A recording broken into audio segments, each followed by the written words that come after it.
Evangelho de Mateus, capítulo de número 19, a partir do versículo 27. Pedro, tomando a palavra, disse-lhe: Eis que nós deixamos tudo e te seguimos. Que receberemos? E Jesus disse-lhes: Em verdade vos digo que vós que me seguistes, quando na regeneração o Filho do Homem se assentar no trono da sua glória, também vos assentareis sobre 12 tronos para julgar as 12 tribos de Israel. E todo aquele que tiver deixado casas, ou irmãos, ou irmãs, ou pai, ou mãe, ou mulher, ou filhos, ou terras, por amor de meu nome, receberá 100 vezes tanto e herdará a vida eterna. Porém, muitos primeiros serão os derradeiros, e muitos derradeiros serão os primeiros. O apóstolo Pedro, a Bíblia diz que ele tomando a palavra, ou seja, já estavam num diálogo, já estava havendo uma conversa. E ele tomou a palavra porque algo despertou no seu coração, porque eles acabavam de presenciar um jovem rico chegando na presença do Senhor Jesus, interessado em herdar o reino dos céus. E Jesus explicando para aquele moço rico como fazer para herdar o reino dos céus, frustrando a esperança daquele moço, porque ele queria herdar o reino dos céus, mas não estava preparado para isso, porque estava extremamente enraizado com as coisas desta terra, pela sua própria riqueza. Então Jesus, aqui no capítulo 19, versículo 23, depois que aquele jovem se retirou, quando Jesus disse que ele tinha que repartir o seu tesouro, ele se retirou triste. Então os discípulos permaneceram ali com Jesus, e Jesus disse para eles: olha, em verdade vos digo que é difícil um rico entrar no céu. É mais fácil passar um camelo pelo fundo de uma agulha do que um rico entrar no reino de Deus. Então os discípulos se admiraram e perguntavam: então quem pode se salvar? Quem vai conseguir se salvar? Aí Jesus deu a resposta dizendo: ao homem há coisas que são impossíveis, mas a Deus tudo é possível. Mesmo quando nós, por algum motivo, somos infiéis a Deus, Ele permanece fiel para conosco. Ele faz aquilo que nós não podemos fazer.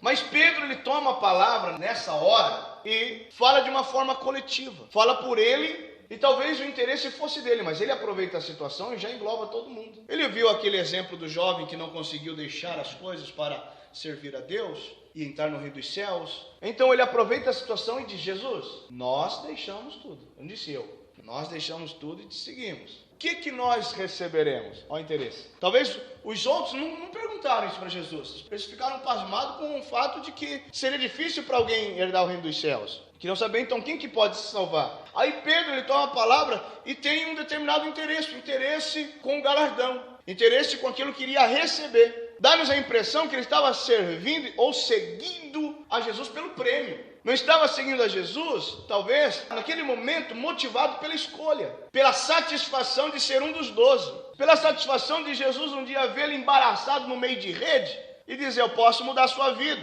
eu posso fazer de você um pescador de almas, eu posso fazer de você alguém que vai ser citado e o teu nome vai ficar escrito num livro que vai ser lido por séculos. Agora, se você não quiser, você pode ficar aí nas margens do mar da Galileia e viver a sua vida aí, morrer, e acabou, não vai ser ninguém na história. Pedro não estava demonstrando esta situação. Ele estava interessado naquilo que ia receber, e ainda pega os outros 11 e coloca tudo de gaiato. E nós, Senhor, que deixamos tudo, o que nós vamos receber? E é interessante que Jesus é tão maravilhoso, que mesmo assim, mesmo diante de um interesse como esse, Jesus tem ainda uma boa palavra. Mesmo assim, Jesus olha para os seus discípulos, e hoje não é diferente, porque eu tenho certeza que há discípulos aqui nessa noite, quero me fazer um deles, e Ele nos entende, Ele nos compreende, que nós queremos viver e receber galardões. Mas aqui nesse texto Ele vai explicar para nós, queridos irmãos, como receber os galardões. Vimos num dos hinos da harpa que nós cantamos, o primeiro, 111,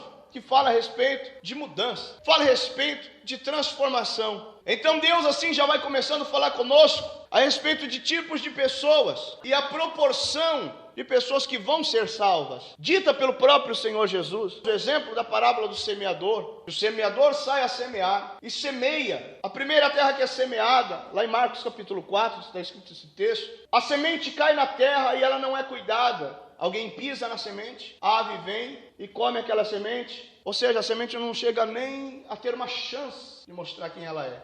O segundo tipo são os pedregais, não tem como enraizar, seca e morre. O terceiro tipo são os espinheiros, abafa a semente e a semente não pode germinar. E o quarto tipo é a terra fértil, e a semente cai e pode germinar, tem a chance de crescer uma árvore e dar os seus frutos. Então veja bem, Jesus está falando a respeito de 4 tipos de pessoas que recebem a semente, ou seja, 4 tipos de pessoas que ouvem a palavra. E desses 4 tipos de pessoas, uma só recebe. Se esta proporção continuar, nós estamos vendo que de cada 4 pessoas aqui hoje, 3 não vai receber a palavra. Qual delas você é? Você é um espinheiro, é um pedregal, é uma terra que não tem cuidado, que a árvore pode vir pegar a semente? Uma pessoa que não permite a mudança no coração. Uma pessoa que não aceita a palavra. E às vezes acha que o pregador está falando para ele. E é por isso que eu gosto de trazer mensagens que já foram trazidas antes da pregação. No louvor, no introdutório, porque tem pessoas que acham que isso é ritual da igreja. Não é. Isso aí já é culto. Isso aí já é Deus falando.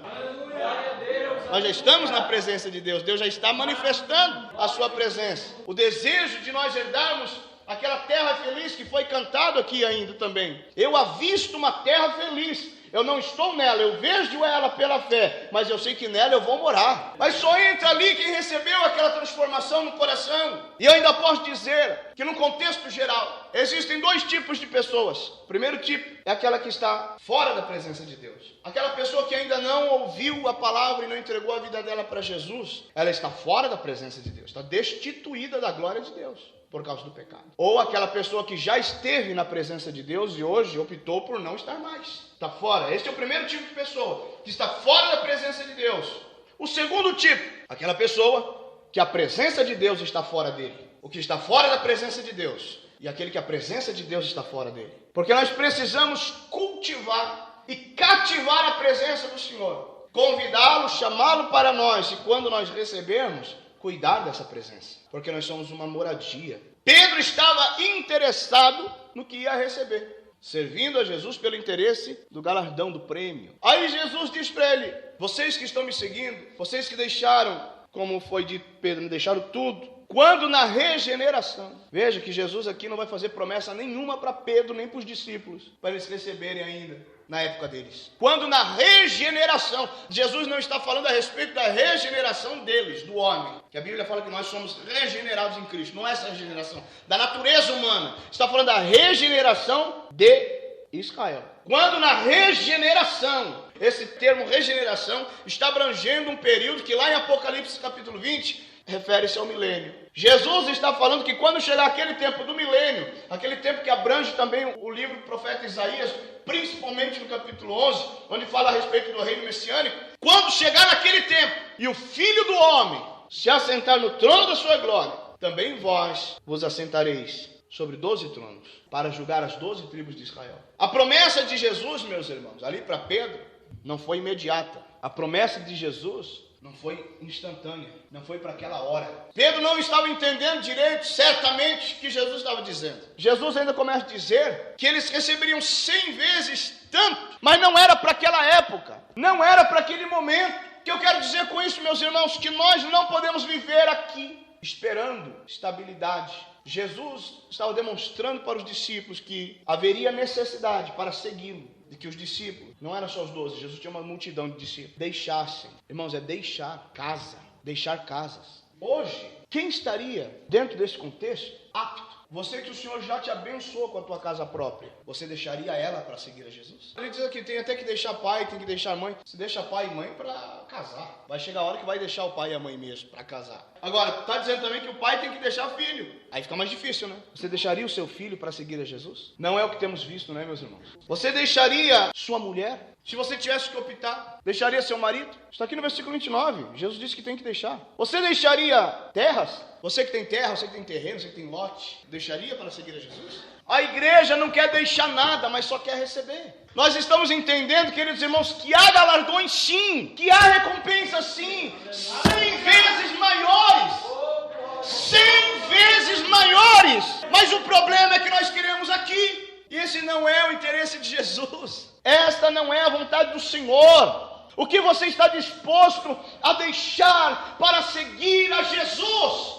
Você deixaria o seu carro? Não deixaria não, porque não sabe mais vir para a igreja a pé. Se falta gasolina, esquece que tem sapato. Não deixaria a casa não, porque tem gente que quando recebe casa diminui na igreja. Não consegue prestar culto, vem assistir culto. E nós precisamos lutar contra isso porque é o que a nossa carne quer. Pedro quis receber galardões e eu quero galardões. Eu quero recompensa, Senhor. Eu quero ter mais aqui. Meus irmãos, mas Jesus sabe que quanto mais nós tivermos aqui, mais presos nós vamos ficar. Mais enraizados, embaraçados com esta terra nós vamos ficar. Nós recebemos coisas materiais porque Deus quer dar, Deus quer abençoar. Nós recebemos coisas materiais, aí nós abandonamos a igreja, abandonamos a obra, abandonamos os irmãos. Aí começamos a ficar tristes, aí começamos a dizer que é a igreja que nos abandonou. É a pessoa que sai, a pessoa que se afasta, a pessoa que se embaraça, não consegue mais servir a Deus. Aí a tristeza dele vai bater. Eu li uma frase esses dias, que o problema maior não é a presença do diabo, é a ausência de Deus. Porque quando Deus está presente, o que é a presença do diabo? E quando a pessoa vai se afastando, vai sendo relaxada na obra de Deus, a presença de Deus não vai permanecer. Aí a tristeza vai bater, a frustração vai bater, vai atingir. Aí ele vai se lembrar da igreja, vai se lembrar dos irmãos, vai se lembrar do pastor. Olha, mas cadê esse povo? Olha, foi ele que deixou esse povo. Vai dizer, ninguém me visitou, ninguém me acolheu, ninguém me apoiou. Foi ele que saiu. Ele não deixou simplesmente uma igreja, ele está deixando a vontade de Deus na vida. Nós estamos vendo aqui que Jesus, ele quer, além de dar o que nós desejamos, dar muito além, 100 vezes tanto. Se você deixar casas, deixar família, que for necessário para servir a Cristo, Ele vai te dar 100 vezes mais. Nós temos que trabalhar às vezes uma vida inteira para adquirir um patrimônio. E Jesus está dizendo, se deixar isso aí, para mim seguir, para ser fiel a mim, eu te dou 100 vezes isso aí. Mas o que Ele quer trabalhar no meu e no teu coração, meus irmãos, é a esperança de uma vida eterna. Vivemos a nossa vida aqui programando e projetando, sonhando, planejando. Temos metas, temos objetivos. A vida é assim. Nós nascemos, crescemos, estudamos, nos preparamos, nos casamos. Quando casamos, queremos casa, precisamos de carro, precisamos de emprego. Esta é a via natural da vida. Tá certo, temos que viver assim, mas não é esse o caminho, não é esse o final, não é esse o propósito maior de Deus em nossa vida. Não é só isso, queridos irmãos, a sua luta, a sua vida não é só o dinheirinho do aluguel, não é só o dinheirinho no final do mês fazer um rancho, não. Jesus tem muito mais. Mas nós estamos aprendendo que antes de receber, Jesus disse, tendo deixado, antes da herança, tem que deixar. Antes de receber a herança, nós temos que deixar o Senhor nos mudar. Então, o mecanismo é esse, olha, primeiro a mudança, depois a herança. Primeiro deixar, para depois receber. Não tem como inverter esta ordem que o Senhor Jesus mesmo está deixando aqui para nós. Porque quando nós nos apegamos às coisas que afastam a presença de Deus de nós, porque a Bíblia diz, também na Epístola aos Romanos, que aquele que é espiritual busca as coisas espirituais. E aqueles que são carnais buscam as coisas desta terra. O próprio Deus separa. Então Ele sabe e conhece o coração daqueles que vão para a presença dEle, por aquilo que vão receber, daqueles que são interessados na herança. Por isso que as igrejas que oferecem herança, que podem receber, estão lotadas, estão cheias. E o povo não se cansa de ficar 15 minutos em pé para cantar 2 corinhos, não. Você liga a sua televisão, você vai ver esse povo em pé 1 hora. Eles ficam lá em pé 1 hora, ouvindo ladainha. Por que a ladainha? Porque senão faz-se o apelo para o pecador voltar para Jesus. É tudo ladainha. Porque o propósito do evangelho é salvação de alma. Estava doente, foi curado. Estava na calçada e está mostrando agora iate, jet ski, apartamento. Mas não diz que essa pessoa aceitou Jesus. E nem no final se faz o apelo. E ainda se pergunta assim, vale a pena investir nesta obra? Não diz, vale a pena investir na obra de Deus? É nesta obra. É aqui que acontece. Aqui que o negócio vai mesmo. Meus irmãos, por que está dizendo aqui no versículo 30? Que, porém, muitos primeiros serão os derradeiros. E os derradeiros serão primeiros. Por causa disso, tem pessoas na igreja já estão recebendo o galardão aqui. Porque estão interessados no galardão daqui. Mas o Senhor Jesus quer trabalhar uma igreja que está preocupada com o galardão lá. O Senhor Jesus ensinou o princípio de repartir. Ele disse assim, se você tem 2 túnicas, dá uma para alguém. Porque você é um só. E nós pregamos às vezes palavras, parece que com o tempo a palavra que a gente prega não é mais aceita. Parece que as pessoas se acostumam, não recebem mais a palavra. Eu até falo com Deus, por que o Senhor me dá só mensagens assim? E eu me preocupo, Senhor, por que parece que ninguém aceita? Vai se perdendo a fé. E é por isso que é difícil se receber a palavra. E eu fico às vezes sentado aqui na minha cadeira enquanto tem um obreiro pregando, enquanto tem alguém pregando. Eu glorifico a Deus, eu levanto a mão, eu dou aleluia. E aí a gente entra num combate interno e fica questionando a Deus: Senhor, será que eu tenho que parar de pregar para a igreja? Porque não tem explicação, muitas vezes, a reação da igreja diante da palavra. Eu entendo isso. Eu já há muito tempo que não assisto DVDs de pregação, de pregador nenhum. Há muitos anos. Compro, tenho, já dei caixa de DVD. Tem DVD fechado, embalado na minha casa, eu não assisto, não vejo. Por quê? Para não ser influenciado. Para as pessoas não acharem que a gente prega o que assistiu. Porque eu sei que o que eu estou pregando está debaixo da oração. Eu sei que o que eu estou pregando é a revelação de Deus para a minha vida. Alguém pode ser, não, o pastor está pregando porque ele viu alguém dizer. Claro que a gente usa assim. A gente usa assim aquilo que a gente aprende quando a gente vai nas igrejas e ouve. Claro que a gente usa. Dá fruto. Alguém pode dizer, pastor, ouviu, leu. Eu, na minha consciência, sei que não. É isso que importa. A minha responsabilidade é de saber o que Deus quer falar com a igreja local. Enquanto a irmã Roseli estava pregando ontem, e ela citou o texto da multiplicação dos 5 pães e 2 peixes, Deus me deu uma revelação dessa palavra. Falei que interessante. Você pode já ter ouvido isso de alguém, mas eu não. Eu recebi aqui ontem. 5 pães e 2 peixes. O que simboliza o pão na Bíblia? Quantos tinham? 5. O que representa o peixe na Bíblia? Quantos tinham? 2. Então na igreja tem que ter mais palavra ou mais pessoas? Estão preocupados com mais pessoas e menos palavra. É revelação ou não é? Enquanto houver mais palavra, vai ter menos pessoas, mas é peixe. Agora, para encher a igreja de qualquer outra coisa, menos palavra, funciona. Não pregue tudo não. Não pregue tudo que vai esvaziar. Mas eu prefiro, meus irmãos, continuar com 5 pão e 2 peixes do que com 5 peixes e 2 pãozinhos. Eu prefiro a palavra do jeito que ela é. Eu prefiro a palavra que diga para mim: você está errado, você precisa melhorar, você precisa de mudança no coração, você precisa abandonar algumas coisas para então. Eu prefiro essa palavra.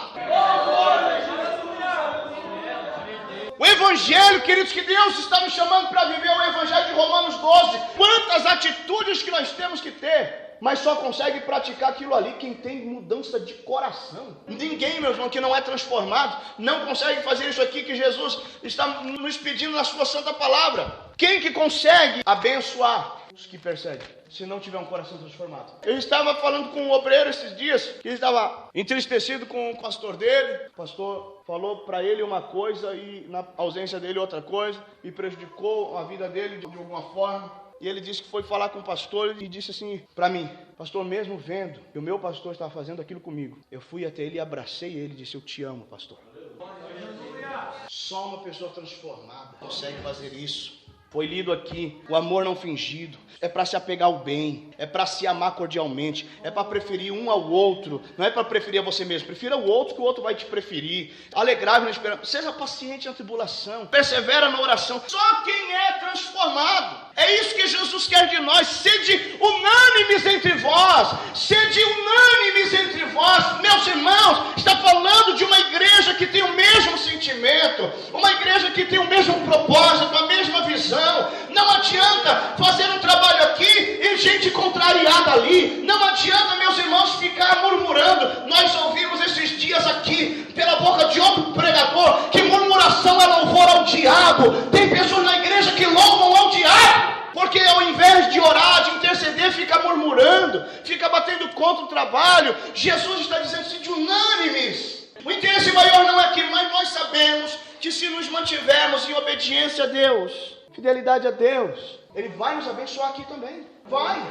Mas eu estou falando com relação a galardão, a recompensa. Não é aqui que Ele quer dar. Se quiser aqui, tudo bem, vai receber. Mas o problema é que vai receber tudo aqui e não vai sobrar nada lá, porque só teve interesse aqui. O Senhor nos chama nessa noite para nós nos desprendermos, mudarmos os nossos interesses, porque o desejo dEle é realmente nos abençoar de todas as formas. Uma vez eu preguei aqui e falei a respeito daquele moço que Jesus apelou para ele: só te falta só uma coisa. Ele cumpria todos os mandamentos, mas por causa de um detalhe, ele não podia herdar o reino de Deus, mesmo guardando mandamentos. Guarda mandamentos, mas não ama o próximo ao ponto de repartir, de compartilhar aquilo que tem. Isso impede Não impede pelo fato de não repartir, impede pelo fato de valorizar mais a coisa do que a pessoa. Estar tão apegado às coisas aqui que as coisas valem mais do que as pessoas. E Jesus manda nós amarmos nosso próximo como a nós mesmos. Jesus pede para nós desprendermos de qualquer coisa que for necessário para seguir a Ele, porque Ele está voltando. Jesus está voltando. Isto é fato.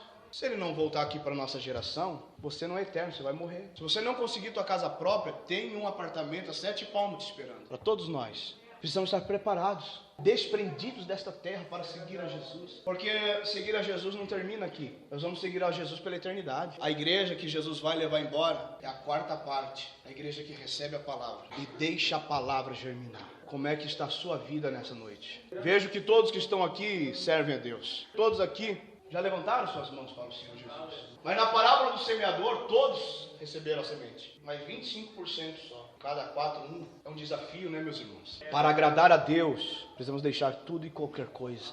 Qualquer um para agradar a Deus. O que você está disposto a deixar? Você deixaria qualquer coisa hoje para seguir a Jesus? Responda para dentro de você agora. Tua resposta vai te dar certeza se Jesus pode ou não voltar hoje. Se você vai ser salvo ou não. Se você deixaria qualquer coisa para servir a Jesus como Ele quer, não como você quer. Se você tem essa disposição, você faz parte do 1 no meio dos 4. Se qualquer coisa está te prendendo, se quem manda lá é tua esposa, se quem manda lá é teu filho, então você faz parte dos 3 no meio dos 4. Se qualquer coisa te impede de ser fiel a Deus, você faz parte dos 3 no meio dos 4. Eu estou incluído nessa palavra. Eu sei o que eu posso, eu sei o que eu consigo deixar para seguir a Jesus. Que mudança em mim fez o meu com Jesus, vindo Ele ao meu coração. Entrando no meu coração, entrando no meu coração, que mudança em mim fez o meu bom Jesus, vindo Ele ao meu coração. De olhos fechados agora, curve a tua cabeça e resolva se a semente vai ser comida pela ave. Resolva se a semente vai ser pisada pelos homens. Resolva se você vai ser um espinheiro hoje. Resolva se você vai continuar com seu coração endurecido com a pedra, ou se você vai continuar sendo uma terra fértil. Deixa Deus agir na sua vida. Há recompensas. Deus quer abrir portas, sim. Deus quer resolver os teus problemas, sim. Deus quer suprir as tuas necessidades financeiras, sim. Deus quer te dar vitória na justiça, sim. Deus quer te dar sua casa, sim. Deus quer te dar um carro, claro que quer. Deus quer fazer muito mais do que você está pedindo para Ele. Se é um prazer que Deus tem, é em abençoar. Mas Ele te diz nessa noite, não é o mais importante. E muitos não estão preparados para receber. Se prepare antes. Antes da herança, vem a mudança. Deixa Deus mudar a sua vida. Pelo poder da palavra santa. É melhor 5 pães e 2 peixes do que 5 peixes e 2 pães. Deixa Deus agir na sua vida. Deixa Deus falar com você. Agrade a Deus e não aos homens. Faça você a tua parte. Cumpre o teu ministério e deixa Deus ser Deus na sua vida.